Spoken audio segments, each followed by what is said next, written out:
The walls of the moat were splashed with mud, and the filthy swill swallowed Cassandra and Terracon whole. Rings rippled from where the muck had closed over their bodies. Nicken and Shem gawked in confusion at the mud as they tried to figure some next course of action.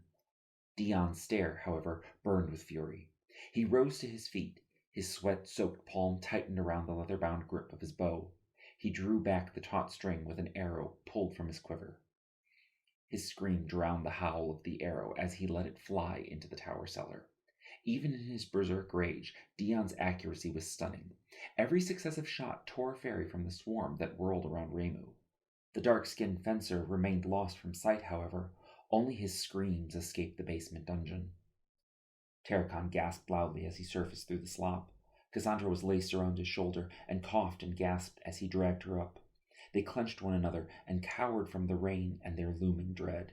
They shivered. The rain was rinsing off the mud splattered across their faces, but not before the storm's brisk gusts frisked over and chilled them. They sloshed toward the foot of the ravine's steep slope and cast their pleading gazes up to the others. "Shem, hurry, get the rope," Nicken piped. Shem bolted back to his courser. Another splash drew the company's eyes down the ravine. Waves of mud were beating against the walls of the moat. Ripples emanated from where the surface had been broken by a fall. Cassandra shifted behind Terracon and hung on his shoulders. Terracon held his battle axe defensively between her and the random splash. Slowly he backed away.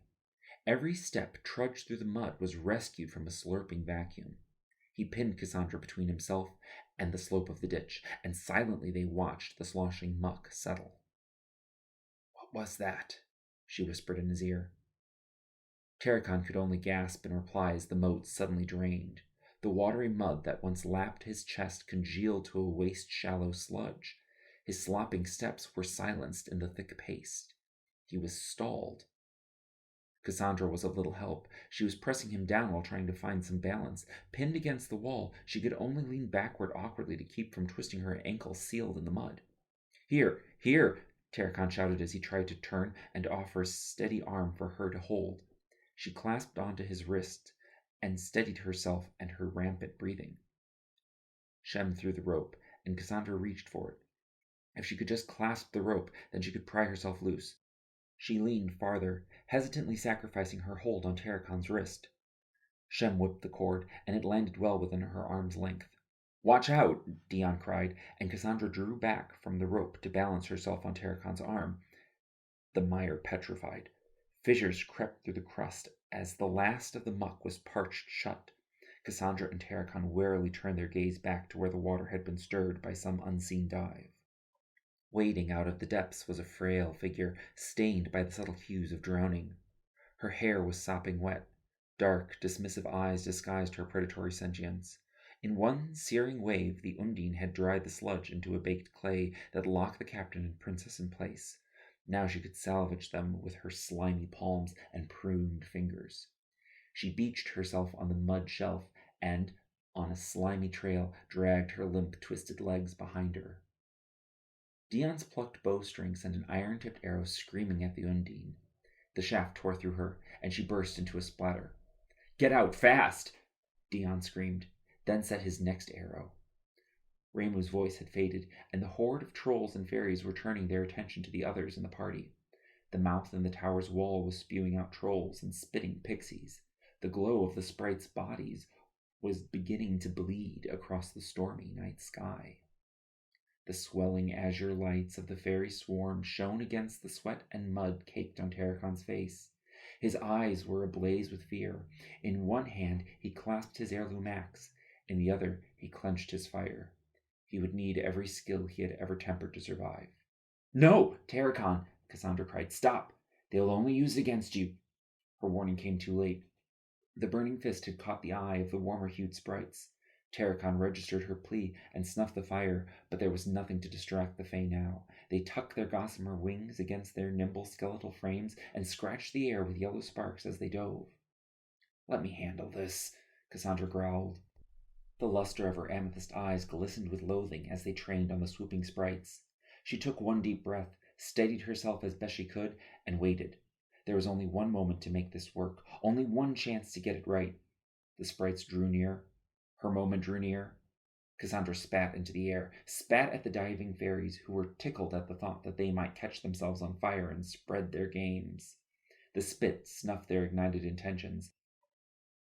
The sprites tripped over their ember trails as they crashed into her mist, and their flickering complexions turned gray and sick. They coughed up plumes of smoke and retreated from their flight on stuttered, ash-dusted wings. Cassandra had salvaged one moment. It was all she needed. She found her balance in the rock and stood defiant to any restraint. Release was an easy idea to conjure. She could already see herself running. It did not matter why she ran. She was always running. The thought of racing again stirred through her, stirred through the stone. 1,000 cracks echoed through the rock. A web of fissures and splitting faults broke under Cassandra. The stone around her feet and Tarakon's hip shattered. Tarakon screamed. Cassandra wrenched her feet from the rubble, then tumbled. "Cassandra!" Shem barked. "Take the damn rope!" It took a moment to gather her senses, to see that she was capable again. Stress had resculpted her psychological geography, yet with the emotional upheaval, she could still recognize herself on that landscape. Her core had been exposed from beneath the crust of superficial distractions, and she could see a definition of herself beyond the aspirations and methods. It was less of something reasoned and rational. It had an abstract texture that felt conscious. She did not feel bound, but related. The hands did not hold her back, but held her up. She was capable, and having that capacity meant more to her than any sincere use of it. She had learned. Cassandra picked herself up, but ignored Shem. She turned to Tarakon. "Hold still. I will get you out." And with that prepared another strike. "No!" Tarakon shouted. What? She could not bear any more restrictions. Why? Why did he hold her back? Why did she let him hold her back? A thunderous explosion that challenged the storm's rumbling fury set off a plume of fire and ash only a few steps from Cassandra and Tarakon. The two cowered from the flames that rose into a black column of smoke. "In the cloud there are iron shavings. That buys you a moment. Now get up here," Nikken riled. "Cassandra, take the damn rope," Shem begged, groaned. "I will not leave Tarakon." "Cassandra, you almost shattered me with that last blast," Tarakon argued. "You cannot help me. Just take the rope and go." "Take it!" Nikken barked. The mutinous choir sang all around her. Even in her own mind she could not escape the echo of instincts clamoring to survive. Her doubts would not move her hand to the rope, however. "Tarakon, I will not leave you here to die." "Cassandra, go!"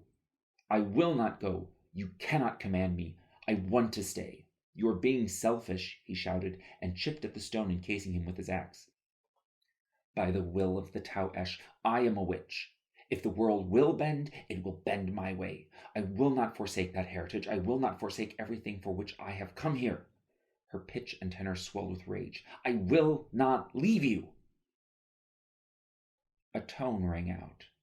Every voice cast in dissent, every groan beat out of the brawling sky, each glottal chirp of the fairies' giggles that sounded too much of songbirds, each flutter of every wing that rustled like autumn leaves as they fell to their siblings strewn on the forest floor, all began to drown under a singular, blaring moan.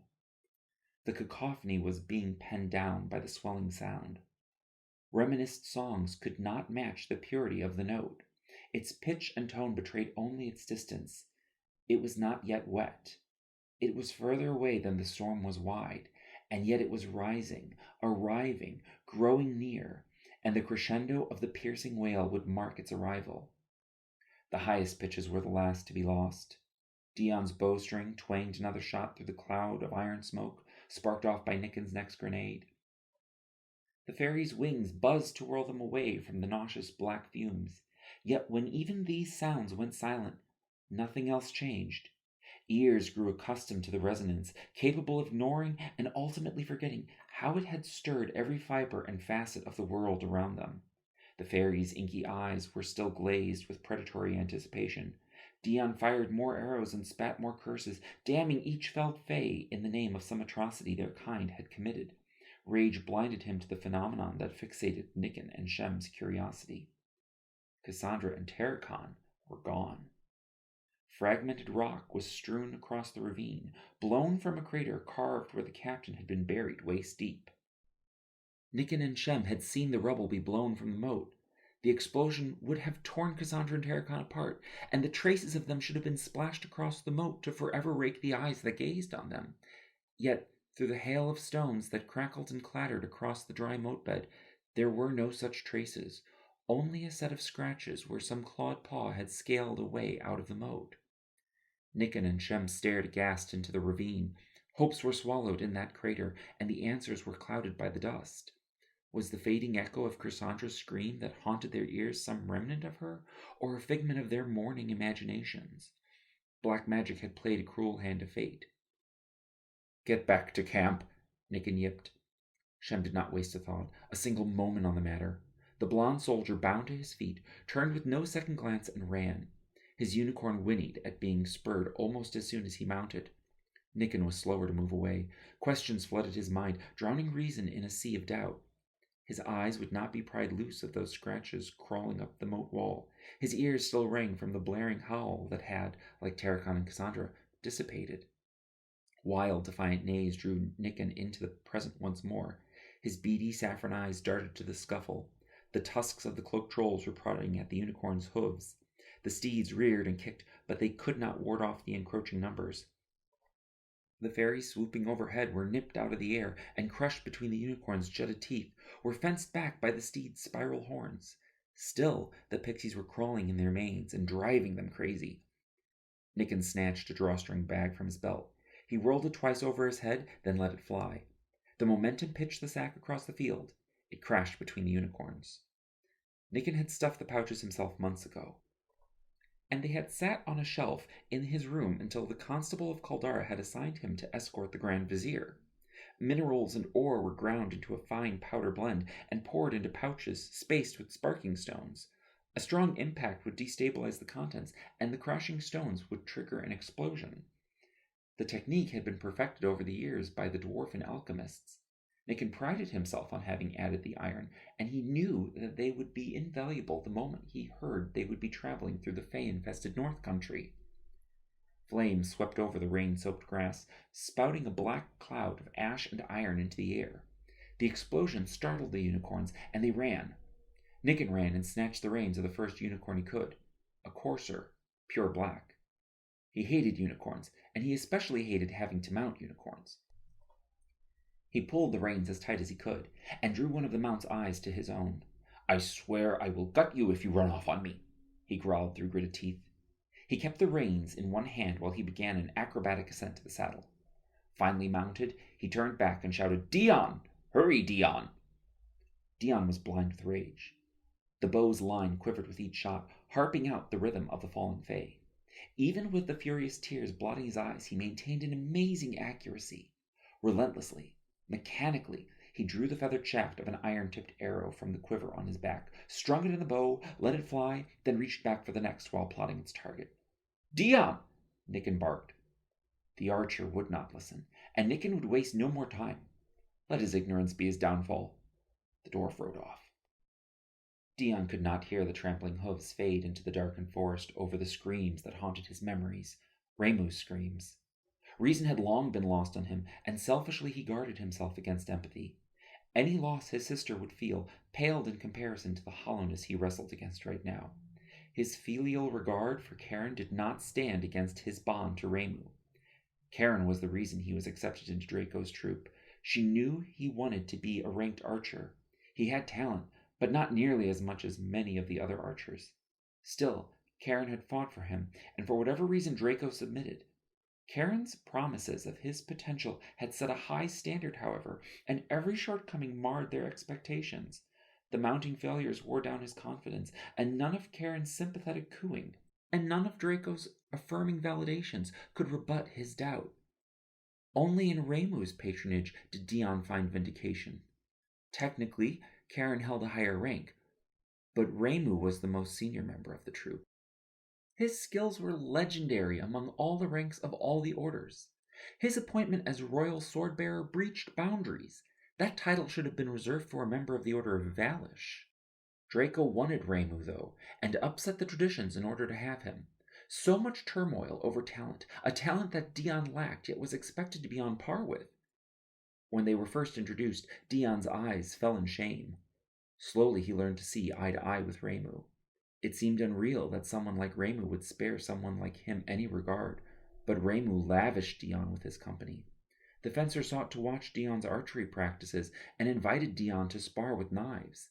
The archer's wrists grew steady and his shots more accurate. His confidence was tempered, as was his alliance with the realm's finest swordsman. Now this force in his life was gone. So were his arrows. He reached back, but the quiver was lean and light. The black plume of soot, ash, and iron was now nothing more than a gray haze washed away by spitted rains. He looked up into the black sky. Against the stormy backdrop, the sprites swarming overhead shone with the same brilliance as the stars on those clear desert nights. He would go back if he could. The bow was a gift for having joined Draco's troop, but without arrows, it was useless. It was the finest bow in Escambreco, and his favorite when on foot, tall for strength, but not so long as to need a heavy draw, and it was totally useless. That bow was his debt to his sister, Karen. He threw the bow to the rain-soaked grass and pools of mud.